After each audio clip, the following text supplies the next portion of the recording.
156 എപ്പിസോഡിൽ എത്തി നിൽക്കുകയാണ്. ഇന്നത്തെ അതിഥിയായി എത്തിയിരിക്കുന്നത് മുട്ടിൽ WMO ആർട്സ് ആൻഡ് സയൻസ് കോളേജിലെ ഭൗതികശാസ്ത്രം വിഭാഗം മേധാവിയും പ്രമുഖ വിദ്യാഭ്യാസ പ്രവർത്തകനുമായ ആഷിം NK സാറാണ്. അധ്യാപനത്തോടൊപ്പം അക്കാദമിക് പ്ലാനിംഗ്, ഇൻസ്റ്റിറ്റ്യൂഷണൽ ഡെവലപ്മെന്റ് എന്നീ മേഖലകളിൽ പ്രാഗൽഭ്യം തെളിയിച്ച അദ്ദേഹം വിദ്യാഭ്യാസത്തിലൂടെയുള്ള സാമൂഹിക ശാക്തീകരണത്തിനായി നിലകൊള്ളുന്ന വ്യക്തിത്വമാണ്. Malabar education movement, MEM, cedar തുടങ്ങിയ സംഘടനകളിലെ നേതൃപരമായ പങ്കാളിത്തത്തിലൂടെ വിദ്യാഭ്യാസ രംഗത്ത് ക്രിയാത്മകമായ ഇടപെടലുകൾ നടത്തിവരുന്നു. എഡ്യൂക്കേഷൻ ഫോർ ടോട്ടൽ ലിബറേഷൻ എന്ന വിഷയത്തിൽ സാറ് ഇന്ന് നമ്മോട് സംവദിക്കുന്നു. അദ്ദേഹത്തിന്റെ ദർശനങ്ങൾ പങ്കുവെക്കുന്നു. സാറിനെ ആദരപൂർവം ഡിവിഷൻ പ്രോഗ്രാമിലേക്ക് സ്വാഗതം ചെയ്യുന്നു. അതുപോലെ തന്നെ പ്രോഗ്രാമിന്റെ director Nusiya madam, team in charge Shameema Shajir, ഒപ്പം ഇതിന്റെ അണിയറ പ്രവർത്തകർ, മുഴുവൻ പാർട്ടിസിപ്പൻസ് എല്ലാവരെയും ഒറ്റവാക്കിൽ ഈ പ്രഭാത പ്രോഗ്രാമിലേക്ക് സ്വാഗതം ചെയ്തുകൊണ്ട് സെഷൻ കൈകാര്യം ചെയ്യുന്നതിനായി പ്രിയപ്പെട്ട സാറ് ആഷിം സാറെ ആദരപൂർവ്വം ക്ഷണിച്ചുകൊള്ളും. Good morning, all. Thank you for introducing me with the good words. നമുക്ക് ഇന്നത്തെ topic education for total liberation എന്നതാണ്. ഇങ്ങനെ ടോപ്പിക് എടുക്കുമ്പോൾ പിന്നെ എന്തുകൊണ്ട് ഈ ഒരു ടോപ്പിക് സജസ്റ്റ് ചെയ്തു എന്നുള്ളത്, കഴിഞ്ഞ ഒരു അലൂമിനി മീറ്റിംഗിൽ ഒരു കുട്ടിയല്ല, എൻ്റെ കോളേജിലെ ഒരു പിന്നെ പൂർവ്വ വിദ്യാർത്ഥി, അദ്ദേഹം പിന്നെ സ്പീച്ചിൽ ഇങ്ങനെ സംസാരിച്ചു. ഇപ്പോ ഗ്രാജുവേഷൻ കഴിഞ്ഞതിന് ശേഷം പിന്നെ കോളേജിൽ നിന്ന്, ഞാൻ വയനാട് WMO കോളേജിൽ അധ്യാപകനാണ്, സാർ പറഞ്ഞല്ലോ. അവിടെ ഞാനൊരു ലിബറേറ്റഡ് മൈൻഡിലാണ് ഇപ്പൊ എത്തിയിരിക്കുന്നത്. അപ്പൊ അതുകൊണ്ടാണ് ഈ ടോപ്പിക്. എന്താണ് അതിന്റെ കൂടുതൽ സെൻസ് ഞാൻ പറയാം. ഏതായാലും ഒരുപാട് കാര്യങ്ങളിലേക്ക് കടക്കുന്നതിന് മുമ്പ് ഈ 226 എപ്പിസോഡ് ഇത്രയും നല്ല രീതിയിൽ പാഷനേറ്റ് ആയിട്ട് ചെയ്ത ഈ ഓർഗനൈസിങ് ടീമിനെ ഞാൻ അപ്രീഷിയേറ്റ് ചെയ്യാണ്. സാധാരണയായിട്ട് ഒരു പ്രോഗ്രാം കണ്ടക്ട് ചെയ്യുമ്പോൾ ഏറ്റവും വലിയ പ്രയാസം അവിടെ പാർട്ടിസിപ്പൻസിന് എത്തിക്കലും പിന്നെ ആ ഓർഗനൈസിങ് ആണ്. അതിന്റെ ഫണ്ടും മറ്റു കാര്യങ്ങളൊക്കെ ഏതെങ്കിലും വഴി എത്തും.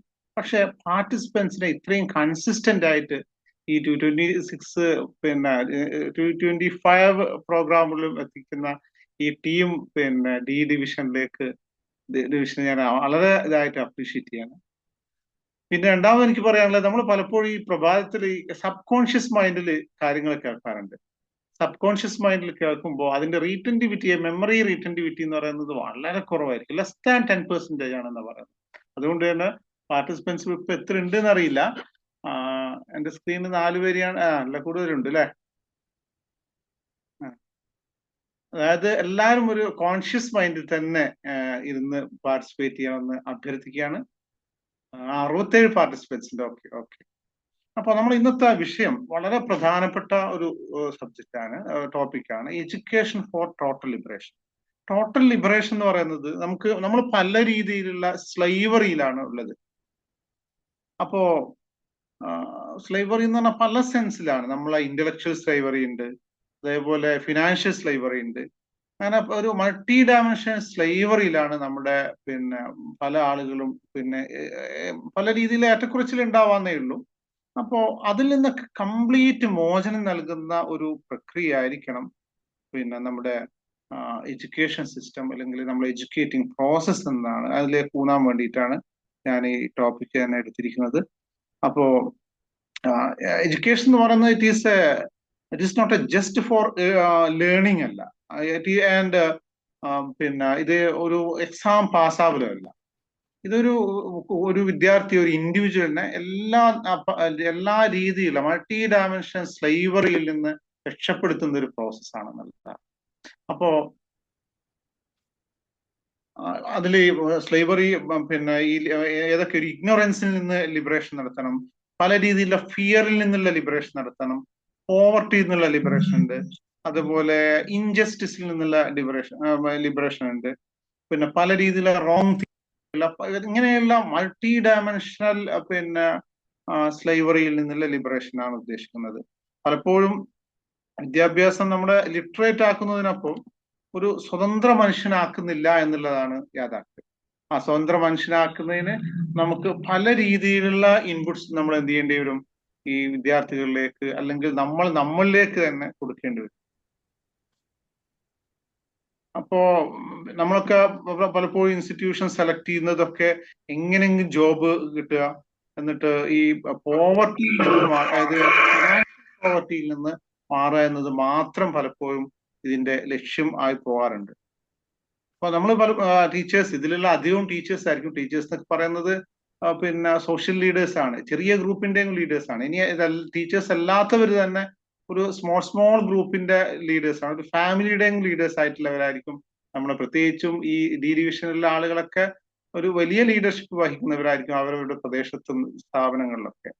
അപ്പോ ഇവിടെയൊക്കെ പിന്നെ നമ്മൾ പ്രൊഡ്യൂസ് ചെയ്യാൻ ശ്രമിക്കുന്നത് എഡ്യൂക്കേറ്റഡ് പീപ്പിളിനെയാണ്. ഒരിക്കലും ഒരു ഡെവലപ്ഡ് ഹ്യൂമനെ പിന്നെ പ്രൊഡ്യൂസ് ചെയ്യാൻ നമ്മൾ പിന്നെ ഒരു ഇന്റൻഷണൽ ശ്രമം നടത്താറില്ല എന്നതാണ് ഒരു ഫാക്ട്. അത് നമുക്ക് ഒരുപാട് തെളിവുകൾ കാണാൻ പറ്റും. പിന്നെ ഞാൻ ചിലതൊക്കെ പിന്നെ പറയാം. ഇന്നലെ തന്നെ എനിക്കറിയാം, SSLC റിസൾട്ട് ഇന്നലെ വന്നു. റിസൾട്ട് വന്നു, പല കുട്ടികളുടെയും ആശങ്കകളൊക്കെ നമ്മൾ സോഷ്യൽ മീഡിയകളൊക്കെ കാണുന്നതാണ്. അപ്പോ അവരെ മുന്നോട്ടുള്ള പിന്നെ പഠനം, അതിന്റെ ഓപ്പർച്യൂണിറ്റി, അങ്ങനെ പല മേഖലകളിലേക്കും നമ്മൾ പിന്നെ ഈ ഒരു സെൻസിലൂടെ നോക്കുകയാണെങ്കിൽ നമ്മൾ ശ്രദ്ധ എത്തേണ്ടതുണ്ട്. അപ്പോ അതിൽ ഇന്റലക്ച്വൽ ലിബറേഷന് വേണ്ടി നമ്മൾ ഒരു അറ്റംപ്റ്റ് നടത്തേണ്ടതുണ്ട്. ഈ കുട്ടികളുടെ ഇമോഷണൽ ലിബറേഷന് വേണ്ടി, സോഷ്യൽ ലിബറേഷന് വേണ്ടി, economic liberation, spiritual and moral liberation, ഇതൊക്കെ സ്വായത്തമാക്കേണ്ടത് നമ്മുടെ എഡ്യൂക്കേഷൻ പ്രോസസ്സിലൂടെയാണ്. പലപ്പോഴും നമ്മുടെ ഈ ലിബറേഷന്റെ ഓപ്പോസിറ്റ് സ്ലേവറി അല്ലെ. അപ്പൊ നമ്മളെ ലിംഗ്വിസ്റ്റിക്സ് പെർസ്പെക്റ്റീവിൽ തന്നെ കാണുകയാണെങ്കിൽ പല കാര്യങ്ങളും നമ്മുടെ ദൈനംദിന ജീവിതത്തിൽ ഉപയോഗിക്കുന്ന ഭാര്യ ഭർത്താവ്, ഭാര്യ ഭരിക്കപ്പെടുന്നവൾ, പിന്നെ ഭർത്താവ് ഭരിക്കുന്നവൻ എന്ന രീതിയിൽ നമ്മൾ ഉപയോഗിക്കുന്നത്. അവിടെ ചെറിയൊരു സ്ലേവറിയുടെ ഒരു അംശം അവിടെ കിടക്കുന്നുണ്ട്. ആ ഒരു പിന്നെ ഒന്ന് റിസീവിങ് എൻഡിലാണ്, മറ്റേത് എന്താണ്, ഒരു പ്രൊവൈഡർ എൻഡിലാണ്. അപ്പോ എന്തും കനിഞ്ഞു നൽകുന്ന ഒരു മാസ്റ്റർ സ്ലേവ് റിലേഷൻ, യജമാനനും പിന്നെ അടിമയും തമ്മിലുള്ള ഒരു ടച്ചിങ് എങ്കിലും അവിടെ ഉണ്ട്. ആ ലാംഗ്വേജ് പദപ്രയോഗത്തിൽ തന്നെ അതിലുണ്ട് എന്നാണ്. അങ്ങനെ നമ്മളെ സൊസൈറ്റിയിലെ പല സംഘടനാ കാര്യങ്ങളിൽ നോക്കുകയാണെങ്കിൽ സംഘടനാ സങ്കുചിതത്വം, ഫോർ എക്സാമ്പിൾ ഇപ്പോ നമുക്ക് തന്നെ അറിയാം, പല രീതിയിലുള്ള റിലീജിയൻസ് ഉണ്ട്.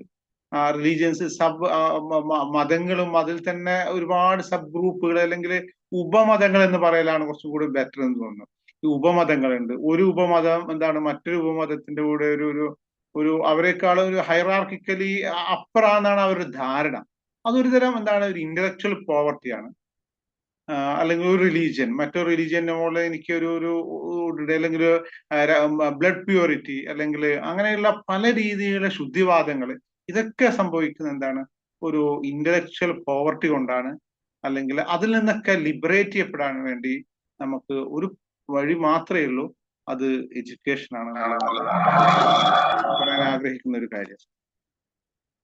അപ്പോ ഇനി മറ്റു പല ഫ്രെയിമുകളിൽ നോക്കുകയാണെങ്കിൽ, ഇപ്പോ പിന്നെ നമ്മൾ വേറെ ഏതെങ്കിലും എക്സാമ്പിൾ എടുക്കുകയാണെങ്കിൽ, അപ്പൊ മോഡേൺ മെഡിസിനിലുള്ള ഒരു പിന്നെ ഡോക്ടേഴ്സ് അവരെന്ത് ചെയ്യാണ്, മറ്റ് സിസ്റ്റം ഓഫ് മെഡിസിൻസിനെ ഒരു വേറെ രീതിയിൽ കാണുക. അല്ലെങ്കിൽ ഒരു ആയുർവേദിക് മെഡിസിൻ, ഈ മോഡേൺ മെഡിസിൻ കെമിക്കൽസ് അതെന്നുള്ള രീതിയിൽ എന്ത് ചെയ്യുക, പിന്നെ പ്രചരിപ്പിക്കുക. അങ്ങനെയുള്ള പല രീതിയിലും പിന്നെ അതുപോലെ ഈ എല്ലാ സെക്ടേഴ്സിലും ഇത് കാണാം. ഒരു ഫ്രെയിമിൽ നിന്ന് മാത്രം ചിന്തിക്കുമ്പോൾ മറ്റു ഫ്രെയിമിനെ കുറിച്ചുള്ള അന്ധത, അതിലുള്ള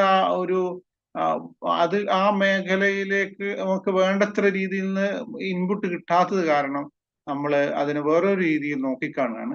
ഇതൊക്കെയും ഒരു ഇന്റലക്ച്വൽ പോവർട്ടി കൊണ്ടുണ്ടാകുന്ന പിന്നെ ഒരു തരം സ്ലൈവറിയാണ്.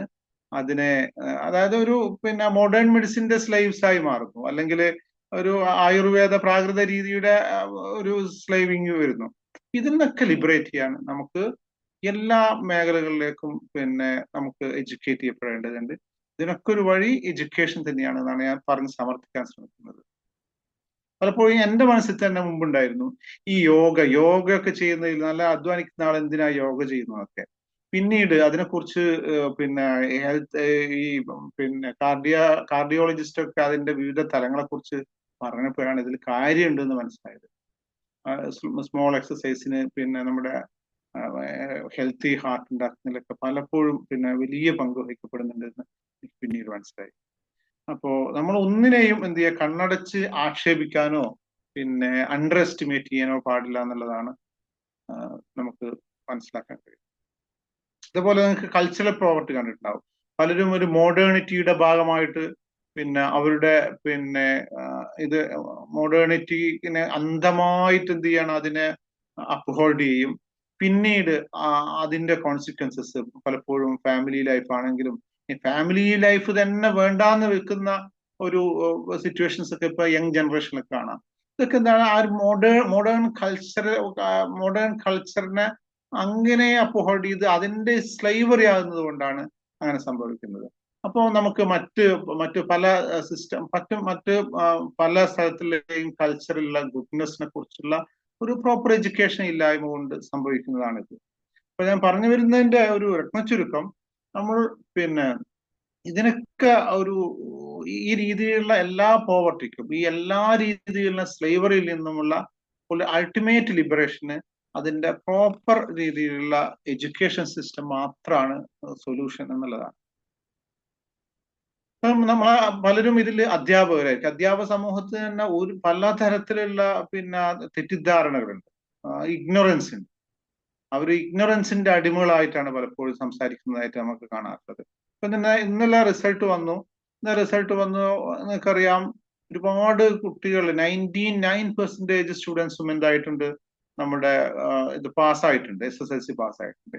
ഇത്രയും കുട്ടികൾക്ക് കാറ്റർ ചെയ്യാൻ ആവശ്യമായ എഡ്യൂക്കേഷൻ ഓപ്പർച്യൂണിറ്റി നമ്മുടെ നാട്ടിലുണ്ടോ എന്നുള്ളത് നമുക്ക് ഇല്ല.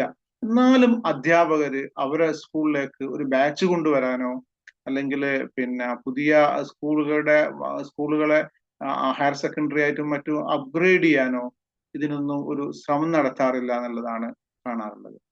പലപ്പോഴും അവർ വിചാരിക്കുന്നത്, അത്തരം ആളുകൾ വിചാരിക്കുന്നത്, ഈ കുട്ടികൾ ഓരോ വർഷവും കുറയുകയും നമ്മുടെ പിന്നെ പോസ്റ്റിനും മറ്റും പിന്നെ അത് പാരയായി മാറുന്നൊക്കെയാണ് അവരെ സർക്കിളിൽ നിന്ന് ഇതിനെ കുറിച്ച് അന്വേഷിക്കുമ്പോൾ മനസ്സിലാകുന്നത്. സത്യത്തില് ഇന്റലക്ച്വലി എൻലൈറ്റഡ് ആയിട്ടുള്ള അല്ലെങ്കിൽ പിന്നെ എഡ്യൂക്കേറ്റഡ് ആയിട്ടുള്ള സിസ്റ്റത്തിനെ കുറിച്ച് എഡ്യൂക്കേറ്റഡ് ആയിട്ടുള്ള ആളുകൾ എന്താ ചെയ്യുന്നത്, ഇത്തരം ഇഷ്യൂസ് വരുമ്പോൾ സ്റ്റുഡൻസ് പോപ്പുലേഷൻ കുറയുന്നുണ്ട് എന്നുള്ള യാഥാർത്ഥ്യമാണ്. ഇത്തരം കാര്യങ്ങൾ അഡ്രസ് ചെയ്യാൻ അവർ ടീച്ചർ ടോട്ട് റേഷ്യോ കുറച്ച് കൊണ്ടുവരും. ഫോർ എക്സാമ്പിൾ, നമ്മളിപ്പോ പിന്നെ നമ്മളൊരു കോട്ടയം ജില്ല എടുക്കാം. അവിടെയൊക്കെ അല്ലെങ്കിൽ പത്തനംതിട്ട ജില്ല എടുക്കാം. അവരുടെ ക്ലാസ്സിൽ 35 ഒക്കെയാണ് ഒരു അധ്യാപകന് 35 സ്റ്റുഡൻസ് എന്നുള്ള രീതിയിൽ വളരെ കുറഞ്ഞ ഒരു ക്ലാസ്സിൽ 35 സ്റ്റുഡൻസ് എന്നുള്ള രീതിയിലാണ് അവരുടെ പിന്നെ ടീച്ചർ ടോട്ട് റേഷ്യോ. അല്ലെങ്കിൽ ക്ലാസ് സ്റ്റുഡൻസ് ടീച്ചർ ഒരു ക്ലാസ്സിലെ സ്ട്രെങ്ത് എന്ന് പറയുന്നത്. അപ്പോ ഇവിടെയാണെങ്കിലോ 60-65 കുട്ടികളൊക്കെയാണ്. നമ്മൾ എന്ത് ചെയ്യണം, സഫർ ചെയ്യാണ് ഈ കുട്ടികൾക്ക് പ്രോപ്പർ എഡ്യൂക്കേഷൻ, ഞാൻ നേരത്തെ പറഞ്ഞ എല്ലാ വാല്യൂസും ഇൻകൾക്കേറ്റ് ചെയ്തുകൊണ്ടുള്ള ഒരു എഡ്യൂക്കേഷൻ കൊടുക്കാൻ നമ്മൾ അതുകൊണ്ട് തന്നെ നമുക്ക് കഴിയുന്നില്ല.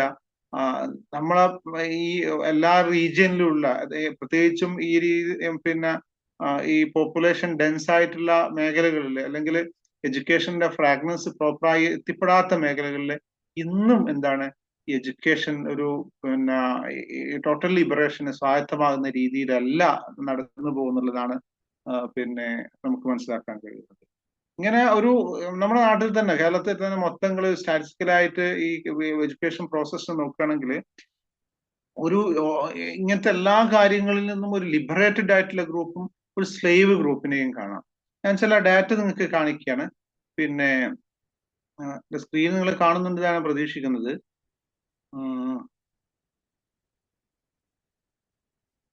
സാറേ സ്ക്രീൻ കാണാമോ ഷെയർ ചെയ്യുന്നത്? ഉണ്ട് കാണുന്നുണ്ട്.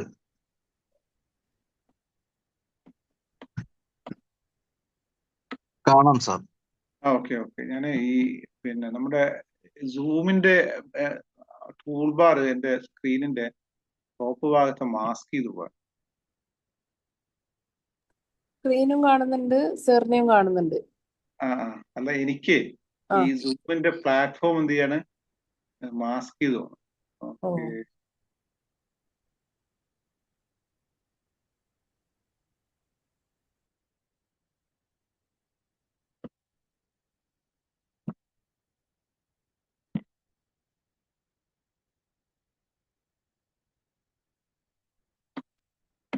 ഊർബാർ എനിക്ക് താഴോട്ടേക്ക് മാറ്റാൻ പറ്റുന്നില്ല.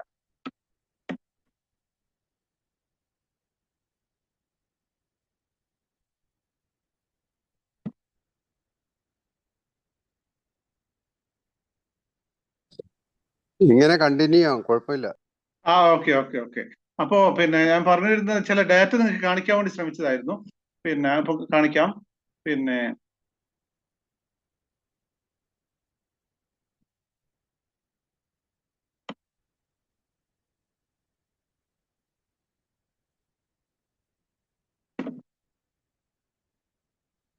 ഓക്കെ, നമ്മൾ നോക്കൂ. ഇപ്പൊ ഈ SSLCന്റെ കോണ്ടക്സ്റ്റിലാണ് ഞാൻ സംസാരിക്കുന്നത്. ഇവിടെ നമ്മുടെ പിന്നെ കേരളത്തിലെ ഹയർ സെക്കൻഡറി സീറ്റുകളെ കുറിച്ച് നമ്മൾ ഇങ്ങനെ സ്റ്റഡി ചെയ്തിരുന്നു. അപ്പോ ഈ നമുക്ക് ഇവിടെ ട്രിവാൻഡ്രം മുതൽ കാസർഗോഡ് വരെയുള്ള ജില്ലകളാണ് ഇതിൽ കാണുന്നത്. ഞാൻ എഡ്യൂക്കേഷൻ ഈ മേഖലയിൽ കുറച്ച് വർഷങ്ങളായിട്ട് ഗവേഷണാത്മകമായ സ്റ്റഡി നടത്തിക്കൊണ്ടിരിക്കുന്നതുകൊണ്ടാണ് ഞാൻ ഇതിനെ കുറിച്ച് പറയുന്നത്. ഇവിടെ നോക്കുക, ട്രിവാൻഡ്രം, കൊല്ലം, ഈ മേലെ കാണുന്ന പച്ച പാർട്ട് എന്ന് പറയുന്നത് അവിടെയൊക്കെ എക്സസ് ആയിട്ടുള്ള, നമ്മളൊരു ക്ലാസ്സിൽ 50 കുട്ടികളെ വെച്ച് പിന്നെ നോക്കുകയാണെങ്കിൽ ഒരു ഹയർ സെക്കൻഡറി ബാച്ചില് പിന്നെ അവിടെയുള്ള SSLC സ്റ്റുഡൻസും പിന്നെ സീറ്റുകളുടെ നോക്കുമ്പോൾ ബാക്കി വരുന്ന സീറ്റുകളാണ് മുകളിൽ കാണുന്നത്. ഇപ്പൊ പത്തനംതിട്ടയിൽ 6130 സീറ്റ് ബാക്കിയാണ്. അതേ സ്ഥാനത്ത് അതിന്റെ ഓപ്പോസിറ്റ് പാർട്ടിൽ നമുക്ക് 28,000 കുട്ടികൾക്ക് ഇവിടെ എന്ത് ചെയ്യാണ്, മലപ്പുറം ജില്ലയിൽ സീറ്റില്ല. ഇനി കോഴിക്കോട് ജില്ലയിൽ 9,513 പിന്നെ കുട്ടികൾക്ക് സീറ്റില്ല. ഇങ്ങനെ നമുക്കൊരു സൈൻ വേവ് പോലെ, ഒരു പെയിൻഫുൾ സൈൻ വേവ് ആയിട്ടാണ് എനിക്ക് തോന്നുന്നത്. ഒരു വേവ് നമുക്ക് ഒരു പാർട്ടിങ് എത്തുമ്പോഴേക്ക് നേരെ ഒരു റീജിയണൽ അനോമലി, റീജിയണൽ ഡിസ്പാരിറ്റി നമുക്ക് ഇവിടെ കാണാൻ കഴിയാണ്. ഇവിടെ നിന്നും അധ്യാപകർ എന്ത് ചെയ്യുന്നില്ല, ഈ വിഷയത്തെ പ്രോപ്പറായിട്ട് അഡ്രസ്സ് ചെയ്യുന്നില്ല എന്നുള്ളതാണ് ഒരു പെയിൻഫുൾ ഫാക്ട്. അധ്യാപകര് അവിടെ ഒരു സ്കൂളിൽ ബാച്ച് കൊണ്ടുവരാനുള്ള ഒരു ഇന്നർ പ്രഷർ ഉണ്ടാവുമ്പോ അവർ ശ്രമിക്കുള്ളൂ. എന്നാൽ മാത്രമേ നമുക്ക് ഇവരെ ഒരു ലിബറേറ്റിംഗ് രീതിയിലേക്ക് കൊണ്ടുവരാൻ പറ്റുള്ളൂ. പ്രത്യേകിച്ചും ഇത് ഒരു ലിബറേറ്റഡ് ആവാത്ത കമ്മ്യൂണിറ്റിയാണ് പിന്നെ ഇത് സഫർ ചെയ്യപ്പെടുന്നത് എന്നുള്ളതാണ് മറ്റൊരു ഫാക്ട്. കഴിഞ്ഞ പിന്നെ 4-5 വർഷമായിട്ടുള്ള നിരന്തരമായ ശ്രമത്തിന്റെ ഭാഗമായി കേരളത്തില് 350 ഹയർ സെക്കൻഡറി ബാച്ച് പിന്നെ സർക്കാരിനെ കൊണ്ടുവരാൻ താൽക്കാലിക ബാച്ചുകളായിട്ടാണ് എന്ത് ചെയ്യുന്നത് അവർ കൊണ്ടുവന്നത്. പക്ഷേ ഈ താൽക്കാലിക ബാച്ച് സ്ഥിരപ്പെടുത്തൂല, ഇനി അത് അലോട്ട്മെന്റ് പ്രോസസ്സിൽ വരില്ല എന്ന് പറഞ്ഞ് ഒരാഴ്ച മുമ്പ് നിങ്ങൾ ശ്രദ്ധിച്ചിട്ടുണ്ടാവും ഒരു പത്ര റിപ്പോർട്ട്. ഇലക്ഷനൊക്കെ കഴിഞ്ഞ് ആ ഒരു സൈലന്റ് പീരീഡില് പിന്നെ ഈ അഡ്മിഷൻ ടീമിന്റെ തീരുമാനമാണ് 350 ബാച്ചുകൾ ഈ വർഷം കുട്ടികൾ എടുക്കുന്നില്ല, അത് ഈ വർഷം തുടരേണ്ടതില്ല എന്ന് റീജിയണൽ ഡെപ്യൂട്ടി ഡയറക്ടേഴ്സ് RDDമാരുടെ റിപ്പോർട്ട് പോയത്. ഇതിലൊന്നും ഒരു അധ്യാപക സമൂഹം എന്ത് ചെയ്യുന്നില്ല, പ്രതികരിക്കില്ല എന്നുള്ള ഒരു വിഷമം കൂടി ഞാൻ എന്ത് ചെയ്യാണ് ഈ എഡ്യൂക്കേഷൻ ഫോർ ടോട്ടൽ ലിബറേഷൻ എന്ന് പറയുന്ന പിന്നെ ടൈറ്റിലിന്റെ അണ്ടറിൽ പറയാൻ ആഗ്രഹിക്കാം. കാരണം നമുക്ക് പ്രോപ്പറായിട്ട് ഓപ്പർച്യൂണിറ്റി ഇല്ലെങ്കിൽ ഉള്ള വിഷയം എന്താണ്, കുട്ടികൾ താല്പര്യമില്ലാത്ത വിഷയങ്ങൾ പഠിക്കാനിടയാവും. ക്രൗഡഡ് ആയിട്ടുള്ള ക്ലാസ് റൂം വരും. അപ്പോൾ ഇവരെ നമുക്ക് പല രീതിയിലുള്ള വാല്യൂ സിസ്റ്റത്തിലൂടെ ഇവരെ പിന്നെ ലിബറേറ്റ് ചെയ്യാനുള്ള നമ്മളെ പാടുപെടേണ്ടി വരും. നമ്മളെ ഒരു ഐയുടെ കോണിക് സ്പേസിൽ നമുക്ക് അഡ്രസ് ചെയ്യാൻ പറ്റുന്ന ഒരു നമ്പർ ഉണ്ട്. ആ നമ്പറിനേക്കാളും കൂടുതലായിട്ടുള്ള പിന്നെ ഒരു നമ്പറാണ് നമ്മളുടെയൊക്കെ ക്ലാസ് കാണാൻ കഴിയുക. ഞങ്ങൾക്ക് വേറെ പിന്നെ മറ്റൊരു കാര്യം എടുക്കുകയാണ്. ഇത് വിഭവങ്ങൾ ഡിസ്ട്രിബ്യൂട്ട് ചെയ്യപ്പെടുന്നതിലൊക്കെ ഒരുപാട് പ്രശ്നങ്ങൾ ഇതിൽ കൊണ്ട് വരുന്നുണ്ട്. പിന്നെ number of students per class ആണ് കാണിച്ചിരിക്കുന്നത്. നോക്കൂ, ട്രിവാൻഡ്രത്ത് 55 കുട്ടികൾ, പത്തനംതിട്ടയില് പിന്നെ 44 കുട്ടികളാണ് ഒരു ക്ലാസ്സിൽ. അതേസമയം ഇവിടെ നമുക്ക് പിന്നെ കോഴിക്കോട് 60, മലപ്പുറം, വയനാട് 60 കുട്ടികളാണ് ഒരു ക്ലാസ്സിൽ. ഒരു 60 കുട്ടികളൊക്കെ ട്രൈബ്സ് ഒക്കെ ആയിട്ടുള്ള എഡ്യൂക്കേഷന്റെ ഫ്രാഗ്മെന്റ്സ് എത്താത്ത ഇത്തരം കുട്ടികളൊക്കെ എങ്ങനെയാണ് നമ്മൾ 60 കുട്ടികളെ ഒരു അധ്യാപകൻ മാനേജ് ചെയ്യാൻ പറ്റും? എന്നാലും അധ്യാപകർ എന്ത് ചെയ്യാണ്, ഇതിനെ കൊണ്ട് ഇഗ്നോറന്റ് ആണ്.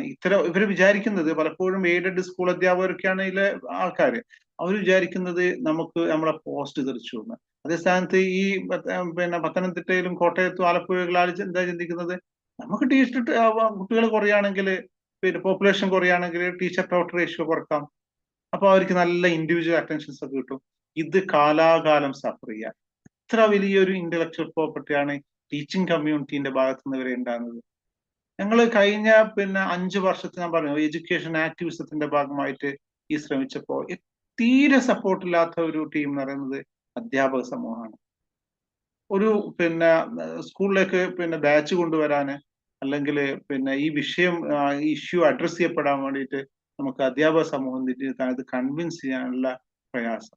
അവരുടെ വാല്യൂഷൻ ക്യാമ്പിലും മറ്റൊക്കെ ഇതിനെക്കുറിച്ച് പറയുമ്പോൾ അവർ പറയുന്നത് എന്താണ് നമ്മുടെ പോസ്റ്റ് പോകുന്ന പരിപാടിയാണ് നിങ്ങൾ ചെയ്യുന്നതെന്നുള്ള അവരുടെ പോവർട്ടി കാണുമ്പോൾ നമുക്ക് സഹതാപമല്ലാതെ വേറെ ഒന്നുമില്ല എന്നുള്ളതാണ്. ഇത് ഇവിടെ മാത്രം സ്കൂൾ എഡ്യൂക്കേഷനിൽ മാത്രം ഒതുങ്ങുന്നതല്ല. നിങ്ങൾ കണ്ടിട്ടുണ്ടാവും. ഞാനിപ്പോ കാണിച്ച ഗ്രാഫ് നിങ്ങൾ കാണുന്ന പ്രതീക്ഷിക്കുന്നത് ഇത് ഷെയർ ഓഫ് കോളേജസ് ആണ്. അതായത് ഈ നീല കാണുന്നത് ഈ മലബാർ ഏരിയയിലുള്ളതും മഞ്ഞ കാണുന്നത് തെക്കൻ ജില്ലകളിലാണ്. ഇത് 1956 മുമ്പുള്ള ഒരു ഇതാണ് കാണിക്കുന്നത്. പ്രസന്റ് ആണ് അതിന്റെ ഇപ്പുറത്തെ ഗ്രാഫ് കാണിക്കുന്നത്. ഇത് ഞാൻ പറയാൻ കാരണം പലപ്പോഴും ഇതിന് ആളുകൾ പറയുന്നത് ചരിത്രപരമായ കാരണം കൊണ്ടാണ് ഈ രീതിയിൽ നമ്മുടെ റീജിയണൽ അനോമലി നമ്മുടെ കേരളത്തിൽ ഉണ്ടാവാൻ കാരണം. അത് ചരിത്രപരമല്ല, ഇന്നും നടന്നുകൊണ്ടിരിക്കുന്ന ഒരു പ്രോസസ്സാണ് എന്നുള്ളതാണ്. Present system 36% higher education opportunity share കോളേജുകൾ ഇവിടെ ഉള്ളത്. ഇത് സയൻസ് കേരളപ്പിറവിന് മുമ്പ് 12%, ചെറിയ മാറ്റങ്ങൾ ഉണ്ടായിട്ടുണ്ടെങ്കിൽ കൂടി അതൊരു പ്രൊമിനന്റ് ആയിട്ടുള്ള മാറ്റം അല്ല എന്നുള്ളതാണ്. ഇത് രണ്ടാമത്തെ ഗ്രാഫാണ് UG സീറ്റിന്റെ കാര്യവും, മൂന്നാമത്തത് PG സീറ്റിന്റെ കാര്യമാണ് നിങ്ങൾ കാണുന്നത്. എന്റെ സമയം ഇങ്ങനെ പോകുന്നത് കൊണ്ട് ഞാൻ കുറച്ച് സ്പീഡ് പോവാണ്. ഇത് 1000 കുട്ടികൾക്ക് നിലവിലുള്ള ഹയർ എഡ്യൂക്കേഷൻ സീറ്റാണ് കാണിക്കുന്നത്. കോട്ടയം ജില്ലയിൽ 571 കുട്ടികൾക്ക് പഠിക്കാൻ അവസരമുണ്ട്. അതേ സ്ഥാനത്ത് മലപ്പുറം ജില്ലയിൽ 110, കോഴിക്കോട് ജില്ലയിൽ 163 സീറ്റുകളാണുള്ളത്. അപ്പോൾ ഇതൊക്കെ എന്താണ്, അത് നമുക്ക് പ്രോപ്പർ എഡ്യൂക്കേഷൻ കിട്ടാത്തത് കൊണ്ട്, ഇത്തരം കാര്യങ്ങളിൽ ബോധറേഷൻ ഇല്ലാത്തത് കൊണ്ടാണ്. അല്ലെങ്കിൽ ഈ ലിബറേഷൻ പ്രോസസ്സിലൂടെ സൊസൈറ്റിയെ ട്രാൻസ്ഫോം ചെയ്യാനുള്ള ഒരു അറ്റംപ്റ്റിനുള്ള ഏറ്റവും വിഘാതമായിട്ടുള്ള ഒരു കാര്യമാണ് എഡ്യൂക്കേഷണൽ ഓപ്പർച്യൂണിറ്റിയിൽ നിലനിൽക്കുന്ന ഒരു ഡിസ്പാരിറ്റി എന്ന് പറയുന്നത്. ഇതിപ്പോ ഞാൻ പല സീറ്റുകളും UG seat, PG seat, ITI seat, polytechnic ഇതൊക്കെ ഉള്ള ഒരു ഗ്രാഫാണ് നിങ്ങൾ കാണുന്നത്. ഈ ഗ്രാഫിൽ നിങ്ങൾ നോക്ക്, ഒരു ഏരിയയിൽ ഒരു പീക്ക് ഈ പീക്കുകൾ മൊത്തം ഒരു ഏരിയയിൽ അടിഞ്ഞുകൂടിയിരിക്കുകയാണ്. ഇവിടെയൊക്കെ ശുഷ്കിച്ച പീക്കുകളാണുള്ളത്. എത്ര ശുഷ്കിച്ച പീക്കുകളാണുള്ളത്. ഏറ്റവും ശുഷ്കിച്ച ഭാഗം ഞാൻ ഇത് മാർക്ക് ചെയ്തിരിക്കുന്ന ഒരു ബ്ലോക്കിൽ. അപ്പൊ ഇതിനൊക്കെ ഒരു പരിഹാരം ഉണ്ടാകണമെന്നുണ്ടെങ്കിൽ ഇതിന്റെ ഏറ്റവും വലിയ രസകരമായ കാര്യം എന്ന് പറയുന്നത് 6:57 കൂടിയുള്ളൂ അല്ലെ. ഈ എഡ്യൂക്കേഷൻ മിനിസ്റ്റേഴ്സ് ഒക്കെ പലപ്പോഴും ഈ മലപ്പുറം ജില്ലയിൽ നിന്നൊക്കെയാണ് ഉണ്ടാകുന്നത്. കേരളത്തിൽ 10-20 വർഷം എഡ്യൂക്കേഷൻ മിനിസ്റ്ററി കൈകാര്യം ചെയ്തത് ഏതാരാണ്? മലപ്പുറം ജില്ല. അവിടെയാണ് ഏറ്റവും വലിയ പ്രോവർട്ടി. എന്തുകൊണ്ടാണ് സംഭവിക്കുന്നത്? ഈ സോഷ്യൽ ലീഡേഴ്സിന് ഈ നഗ്ന യാഥാർത്ഥ്യങ്ങളെ കുറിച്ച് ഒരു ബോധവും ഇല്ല. അതുമല്ലെങ്കിൽ നീതിബോധം അവരെ ഈ പോളിസി മേക്കേഴ്സിന്റെ ഭാഗത്തുനിന്നില്ല എന്നുള്ളതാണ്. ഈ വിഷയമായിട്ട് ബന്ധപ്പെട്ട് ഞങ്ങൾ ഈ PK ബഷീർ MLA ഉണ്ടല്ലോ, ഏറനാട് MLA, അദ്ദേഹത്തെ നമ്മൾ കണ്ടിരുന്നു. അദ്ദേഹം പറഞ്ഞ ഈ കാര്യങ്ങൾ നിങ്ങളാണ് ഇതിന്റെ കുറ്റക്കാര്. കാരണം എന്താണ്? നിങ്ങൾക്കാണ് ഈ കാര്യങ്ങൾ, ഞങ്ങൾക്ക് വോട്ട് വാങ്ങുന്നതേ അറിഞ്ഞുള്ളൂ, ഈ കാര്യങ്ങൾ എഡ്യൂക്കേറ്റ് ചെയ്യേണ്ടത് നിങ്ങളാണെന്ന്. അതുകൊണ്ട് ഞാൻ ഈ ഗ്രൂപ്പിലുള്ള എന്റെ ശബ്ദം കേൾക്കുന്ന മുഴുവൻ ആളുകളോടും പറയാണ്, നമ്മളാണ് ഈ ലിബറേഷൻ പ്രോസസ്സിന് വിലങ്ങുതടിയായി നിൽക്കുന്നത് നമ്മൾ തന്നെയാണ്. നമ്മൾ തന്നെ അത് ഇനീഷ്യേറ്റ് ചെയ്ത് അറിയണം. ഞാനിപ്പോ കഴിഞ്ഞ വർഷം ഇന്നും ഇനിക്വാലിറ്റി കണ്ടിന്യൂ എന്ന് പറഞ്ഞല്ലോ. ഈ കഴിഞ്ഞ വർഷമല്ല, പിണറായി ഗവൺമെന്റിന്റെ ഹയർ എഡ്യൂക്കേഷൻ മിനിസ്റ്റർ ആയിരുന്നല്ലോ നമ്മുടെ KT ജലീൽ. അദ്ദേഹം 190ഓളം കോഴ്സ് കൊടുത്തപ്പോ 63% കോഴ്സും തിരുകൊച്ചി ഏരിയയിലും വെറും 37% പാർട്ട് മലബാറിലാണ് കൊടുത്തിരിക്കുന്നത്. നമ്മുടെ KT ജലീൽ എവിടെയാണ്? തിരുവിതാംകൂർ ഏരിയയിലുള്ള ഒരു മന്ത്രിയാണ്. എന്നിട്ട് പോലും 37%, അതായത് 197 കോഴ്സിൽ 73 കോഴ്സ് ഈ പോപ്പുലേറ്റഡ് ആയിട്ടുള്ള മലബാർ ജില്ലകളിലും, എന്നാൽ 124 കോഴ്സ് ഈ ഓൾറെഡി എൻറിച്ച്ഡ് ആയിട്ട് നിൽക്കുന്ന തിരുവിതാംകൂർ കൊച്ചി ഏരിയയിലാണ് കൊടുത്തിരിക്കുന്നത്. ഈ പെയിൻഫുൾ ഫാക്ട്സ് ഒക്കെ ഇനിയും ഒരുപക്ഷെ എഡ്യൂക്കേഷൻ മിനിസ്ട്രി ഒക്കെ ഈ ഭാഗത്ത് നിന്ന് വരും, ഇതേ അവസ്ഥ തുടരും. ഈ ഗ്രാഫ് നിങ്ങൾ നോക്കി B.Ed കോഴ്സിന്റെ ഈ നീലൊക്കെ കാണുന്നത് തിരുകൊച്ചി ഏരിയയും ചുവപ്പ് കാണുന്നത് മലബാർ ഏരിയയാണ്. ഈ റീജിയണൽ ഡിസ്പാരിറ്റി വല്ലാതെ നമ്മുടെ ഈ എഡ്യൂക്കേഷൻ സിസ്റ്റത്തിനെ ബാധിക്കുന്നുണ്ട്. പലപ്പോഴും കുട്ടികളുടെ പോവർട്ടി നമുക്കറിയാവുന്നതാണ്, ഫിനാൻഷ്യൽ പോവർട്ടി. ഈ ഫിനാൻഷ്യൽ പോവർട്ടിനെ അതിജീവിക്കാൻ കഴിയാതെ അവര് ഡ്രോപ്പ് ഔട്ട് ആകുകയും ഒക്കെയാണ് ചെയ്യുന്നത്. നിങ്ങൾ എഡ്യൂക്കേഷന്റെയും പിന്നെ ഈ പോവർട്ടി ഇൻഡെക്സ് തമ്മിലുള്ള സ്റ്റഡീസ് ഉണ്ട്. അത് നോക്കിയാൽ നിങ്ങൾക്ക് വളരെ മനസ്സിലാവും. നാഷണൽ പോവർട്ടി ഇൻഡെക്സിൽ ഏറ്റവും ടോപ്പിലുള്ളത് ബീഹാറും പിന്നെ ജാർഖണ്ഡ് ഒക്കെയാണ്. അവിടെ എഡ്യൂക്കേഷനിൽ വളരെ ബാക്ക്വേർഡ് ആണ്. എന്നാൽ പിന്നെ കേരളം അതിൽ മുന്നിലാണ്. കേരളത്തിന്റെ എടുക്കുകയാണെങ്കിലോ വയനാടായിരിക്കും നിങ്ങൾക്ക് ടോപ്പായിട്ട് കാണുന്നുണ്ടാകുക. പിന്നെ ഇവിടെ പ്രോപ്പറായിട്ട് വയനാട്, ഇവിടെ ഇടുക്കി, മലപ്പുറം ഒക്കെയാണ് കേട്ടോ. ഇൻഡെക്സ് ഇത് പിക്ചർ ഇതിൽ കാണിച്ചു തരാം. ഇതിപ്പോ പിന്നെ TTI സീറ്റാണ്. TTI സീറ്റിന്റെ കാര്യം വളരെ രസകരമായ ഒരു ഇഷ്യൂ ആണ്. ഒരു TTIക്ക് അപേക്ഷ കൊടുക്കുമ്പോൾ SCRT, state educational research wing ആയിട്ടുള്ള SCRT ഡയറക്റ്റ് നടത്തുന്ന TTI കോഴ്സിൽ ഒരു ജില്ലയിൽ നിന്ന് അടുത്തുള്ള ജില്ലയിലേക്ക് അപേക്ഷിക്കാൻ പോലും പറ്റില്ല. എന്നാൽ ഓരോ ജില്ലയിലും പിന്നെ അവൈലബിൾ ആയിട്ടുള്ള പിന്നെ കോളേജുകളുടെ എണ്ണത്തിൽ വലിയ ഡിസ്പാരിറ്റി ഉണ്ട്. ഒരു ജില്ലയിൽ ഒരാൾ 2 ജില്ലയിൽ പിന്നെ അപേക്ഷ കൊടുത്തു കഴിഞ്ഞാൽ അവരുടെ അപ്ലിക്കേഷൻ നിരസിക്കപ്പെടും. ഈ രീതിയിൽ ക്രൂക്കഡ് ആയിട്ടുള്ള നീതിബോധം തൊട്ടു തീണ്ടായിട്ടുള്ള പിന്നെ എഡ്യൂക്കേഷൻ വിദ്യാഭ്യാസ വിവക്ഷകർ എന്നൊക്കെ പറയപ്പെടുന്ന ആളുകളാണ് ഇതിനൊക്കെ നേതൃത്വം വഹിക്കുന്നത് എന്നുകൊണ്ട് നമുക്ക് സഹതാപമാണ്. അപ്പൊ ഇതിനെന്താണ് സൊല്യൂഷൻ എന്ന് വെച്ച് കഴിഞ്ഞാൽ എഡ്യൂക്കേഷൻ ആക്ടിവിസം പിന്നെ സമൂഹത്തിൽ ഉണ്ടാകുക എന്നുള്ളതാണ്. ഓരോ അധ്യാപകരും എഡ്യൂക്കേഷൻ ആക്ടിവിസ്റ്റുകളാണ്. ആക്ടിവിസ്റ്റുകളായ ആളുകൾക്ക് സൊസൈറ്റിയെ പിന്നെ എന്ത് ചെയ്യാം, കൺസോളിഡേറ്റ് ചെയ്ത് വേണ്ടി വന്നാൽ അജിറ്റേഷൻ മോഡിലേക്ക് വരെ പോകേണ്ട ഇഷ്യൂസ് ആണ് ഇതൊക്കെയാണ് എന്നാണ് എനിക്ക് മനസ്സിലാകുന്നത്. ഇതിൽ ഏറ്റവും എന്നെ വിഷമിപ്പിച്ച കാര്യം മെഡിക്കൽ സീറ്റുകളുടെ വിതരണമാണ്. മെഡിക്കൽ സീറ്റ് നമ്മൾ റീജിയണലി സ്റ്റഡി ചെയ്യുകയാണെങ്കിൽ 20% സീറ്റ് മാത്രമേ ഇതിൽ മലബാർ മെഡിക്കൽ PG സീറ്റുകൾ ഈ മലബാർ ഏരിയയിലുള്ളൂ. ബാക്കി എവിടെയാണ്? 80% സീറ്റും തിരുക്കൊച്ചി ഏരിയയിലാണ്. മെഡിക്കൽ PG സീറ്റ് കൂടുക എന്നാണ് ഈ ആതുര ശുശ്രൂഷ മേഖലയിലുള്ള ഏറ്റവും വലിയ വിശഗ്വരന്മാര് ഒന്നിക്കുന്ന ഒരു കേന്ദ്രമാണ് മെഡിക്കൽ കോളേജിലെ PG ഡിപ്പാർട്ട്മെന്റ് എന്ന് പറയുന്നത്. ആ PG സീറ്റ് നിങ്ങൾ സ്റ്റഡി ചെയ്യുകയാണെങ്കിൽ നിങ്ങൾക്ക് എത്രയാണ് കിട്ടുക? 20% മാത്രമേ മലബാർ ഏരിയയിൽ, ബാക്കി 80% തിരുക്കൊച്ചി ഏരിയയിലാണ്. അപ്പോൾ നമ്മൾ പാവപ്പെട്ട രോഗികളോട് പോലും വിവേചനം കാട്ടുന്ന രീതിയിലാണ് ഈ എഡ്യൂക്കേഷൻ ഓപ്പർച്യൂണിറ്റീസ് ഡിസ്ട്രിബ്യൂട്ട് ചെയ്യപ്പെടുന്നത് എന്നുള്ള ഒരു പെയിൻഫുൾ ഫാക്ട് നമ്മൾ ജനപ്രതിനിധികളെ അറിയിക്കേണ്ടതുണ്ട്. ഇതിന്റെ ആപ്റ്റ് സമയമാണ്. അപ്പൊ അതിനുണ്ടാകുന്ന ഞാൻ പറയാൻ പുതിയ മിനിസ്ട്രി ഒക്കെ വന്നു. ഈ ഇഷ്യൂ നമ്മൾ എറേസ് ചെയ്യണം. കഴിഞ്ഞ 5 വർഷമായി നിരന്തരമായ ശ്രമത്തിന്റെ ഭാഗമായിട്ട് നേടിയെടുത്ത 350 ഹയർ സെക്കൻഡറി ബാച്ചുകൾ ഈ വർഷം അലോട്ട്മെന്റ് പ്രോസസ്സിൽ കൊടുക്കുന്നില്ല എന്നാണ് ഈ നിഷ്കരണം ഈ DPIകൾ റിപ്പോർട്ട് കൊടുത്തിരിക്കുന്നത്. ഇതിനെ ക്വസ്റ്റ്യൻ ചെയ്യുകയും പിന്നെ വേണ്ടി വന്നാൽ എന്താണോ ചെയ്യേണ്ടതുണ്ട് അതിന് എല്ലാ ശ്രോതാക്കളുടെയും സപ്പോർട്ട് നമ്മൾ ഈ എഡ്യൂക്കേഷൻ ഒരു ലിബറേഷൻ ടൂളാന്ന് ഉൾക്കൊണ്ട ശ്രോതാക്കളോട് അഭ്യർത്ഥിക്കുകയാണ്. ഇത് അതുകൊണ്ട് ആ ഡിസ്പാരിറ്റി കൊണ്ടുണ്ടാകുന്ന ഫിനാൻഷ്യൽ ഡിസ്പാരിറ്റിയാണ് ഈ ഗ്രാഫ് കാണിക്കുന്നത്. ഇത് ഗുലാത്തി ഇൻസ്റ്റിറ്റ്യൂട്ടിലെ ജോസ് സെബാസ്റ്റ്യന്റെ കണ്ടെത്തലാണ്. അതായത് നമ്മുടെ സ്പാർക്ക് വഴി ഒഴുകുന്ന ശമ്പളത്തിന്റെ 74.78% ഡ്രോ ചെയ്യുന്നത് എവിടെയാണ്? തിരുക്കൊച്ചി ഏരിയയിലാണ്. വെറും 25.2% ഈ പിന്നെ ഈ സൈഡ് ലൈൻ ചെയ്യപ്പെട്ട കാസർഗോഡ് മുതൽ പാലക്കാട് വരെയുള്ള ജില്ലകളിൽ ഡ്രോ ചെയ്യപ്പെടുന്നത്. അതിന്റെ ഒരു ഡിസ്പാരിറ്റിയുടെ കോൺസിക്വൻസസ് ആണ്. അപ്പൊ ഇതിന് നമുക്ക് പിന്നെ ഏതെങ്കിലും രീതിയിൽ സൊല്യൂഷൻ പിന്നെ കാണേണ്ടതുണ്ട്. പോപ്പുലേഷന്റെ ഗ്രാഫാണ് ഞാൻ കാണിച്ചിരിക്കുന്നത്. ഞാൻ സമയമില്ലാത്തതുകൊണ്ട് സ്കിപ്പ് ചെയ്യാണ്. പിന്നെ 6 വയസ്സ് മുതൽ ഇപ്പോൾ സ്റ്റുഡൻസ് പോപ്പുലേഷൻ കൂടുതൽ ഈ നീല ഏരിയയിലാണ്, മീൻസ് മലബാർ റീജിയനിലാണ്. എന്നിട്ട് പിന്നെ ഈ 6 വയസ്സ് 2011 സെൻസസ് ആണ്. അപ്പൊ ഇപ്പോ ഡിഗ്രിക്കും PGക്കും ഒക്കെ പഠിക്കുന്ന കുട്ടികൾ അതിലുണ്ടാവുക. അവർക്കൊക്കെ ഈ സ്റ്റുഡൻസ് പോപ്പുലേഷൻ ഉണ്ടായിട്ട് പോലും നമ്മൾ പലപ്പോഴും അതിനെ ഫുൾഫിൽ ചെയ്യപ്പെടുന്ന എന്താണ് പിന്നെ തമിഴ്നാട്ടിലും കർണാടകയിലൊക്കെ പോയിട്ടാണ്. അപ്പോ പിന്നെ ഇവിടെ ഞാനൊരു കൊടുത്തിരിക്കുന്നത് ഈ വിദ്യാഭ്യാസ ജില്ലകൾ എന്ന് പറഞ്ഞിട്ടൊരു സംവിധാനം ഇവിടെ ഉണ്ടല്ലോ. ചില വിദ്യാഭ്യാസ ജില്ലകളില്ല, തെക്കൻ ജില്ലകളിലെ പല വിദ്യാഭ്യാസ ജില്ലകളിലെ മൊത്തം കുട്ടികളെക്കാളും കൂടുതൽ ഇവിടെ പിന്നെ വടക്കൻ ജില്ലയിൽ ഒരു സ്കൂളുണ്ട്. ഇപ്പോ പിന്നെ